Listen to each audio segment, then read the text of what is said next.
জান্নাত ম্যাডাম কত রকমের কথা যে বলে, কখন কি বলে না বলে সে কিছুই জানে না। অবিকল অপু বিশ্বাসের মতো আমার কাছে তাই মনে হলো। আপনাদের কাছে কি মনে হয়েছে আমি জানি না, আপনারাই বুঝে নিন।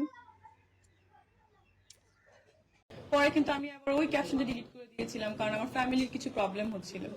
আর আপনারা জানেন যে আমিও একটা ফ্যামিলি বিলংস করি, আমারও ফ্যামিলি আছে, আমার বাবা ছিলেন প্রফেসর। তো এরকম করে আমাদের ফ্যামিলিতেও একটু প্রবলেম হচ্ছে। প্লিজ দয়া করে আপনারা কোনো বাজে ক্যাপশন লিখবেন না। আমি রিকোয়েস্ট করেছিলাম, হাত জোর করে রিকোয়েস্ট করছি, লিখবেন না। যা যা লিখেছেন কাইন্ডলি সেটা আপনারা উঠে ফেললে আমি খুশি হব। সাইবার ক্রাইমে আমি কিছু কিছু মামলা করব, কারণ কিছু কিছু মানুষ আমাকে নিয়ে বাজে বাজে বাজে কমেন্ট করছে। কিছু কিছু নায়িকা আছে, কিছু কিছু মডেল আছে, কিছু কিছু প্রমোটার আছে, তারা না জেনে জেনে আমাকে নিয়ে কমেন্ট করছে এবং বাজে বাজে কথা লিখছে। সেটা আমি আসছি, এইগুলো আমি রেখেছি, এটা আমি সাইবার